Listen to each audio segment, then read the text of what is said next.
बड़ी कठिनाई पड़ेगी इस बात को स्वीकार करने में कि अच्छाई और बुराई अलग अलग चीजें नहीं है, बल्कि एक ही धारा के दो विस्तार हैं। बड़ी अड़चन होगी यह मानने में कि राम और रावण दुश्मन इसलिए लगते हैं क्योंकि हमारा मन उन्हें अलग अलग देखता है, अन्यथा वे तो अस्तित्व की एक ही लीला के दो छोर हैं। सोच कर देखो, क्या रामायण रावण के बिना संभव है? तो जरा रावण को राम की कथा से हटाकर देखो। जैसे ही रावण को हटाओगे, राम का भी जीवन सूख जाएगा। राम की धड़कनें भी रावण से जुड़ी हैं। रावण गिरेगा तो राम भी गिर पड़ेंगे। उन्हें पता है कि रावण अलग नहीं है, उसी ऊर्जा का दूसरा छोर है। इसीलिए वे लक्ष्मण को रावण से ज्ञान प्राप्त करने भेज देते।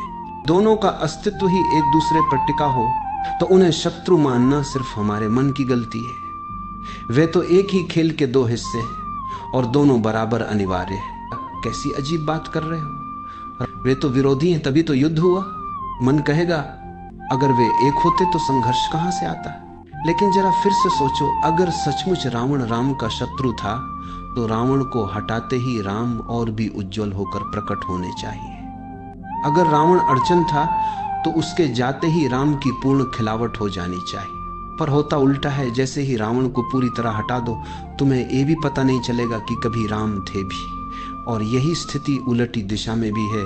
राम बिना रावण की पहचान भी नहीं। अगर दोनों की उपस्थिति परस्पर अनिवार्य है तो हमारी दृष्टि में ही कोई भूल है। वस्तुतः वे एक ही शक्ति के दो रूप हैं। राम जानते हैं कि मेरा अनुभव तो एक तरफ का है, लेकिन रावण ने भी दूसरी तरफ से उतना ही गहरा अनुभव लिया है। लक्ष्मण को पूर्णता तभी मिलेगी जब वह दोनों छोरों को देख लेगा। इसीलिए राम कहते हैं, मुझसे तो तुम सीख ही चुके हो, अब रावण से भी शिक्षा लो।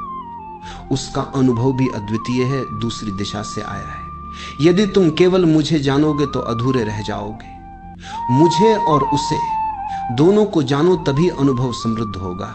लेकिन हमारा मन ऐसा है कि राम की पूजा करेगा और रावण को जला डालेगा। यही तो मन का स्वभाव है, एक को मित्र बनाना, दूसरे को शत्रु मान लेना। जन्म और मृत्यु को देखो, अगर बीच में मन न हो तो कोई विरोध नहीं, पर मन को हटाना कठिन है क्योंकि हमारे पास जानने का साधन ही मन है। और मन जैसे ही आता है, जीवन को दो हिस्सों में काट देता है, एक तरफ जन्म, दूसरी तरफ मृत्यु। जबकि सच्चाई यह है कि अच्छाई और बुराई भी एक ही स्रोत के विस्तार हैं। जब हम कहते हैं यह अच्छा और वह बुरा, तो हमने अस्तित्व को दो टुकड़ों में बांट दिया, जबकि वास्तविकता में वह एक ही ऊर्जा है, एक ही संपूर्णता है।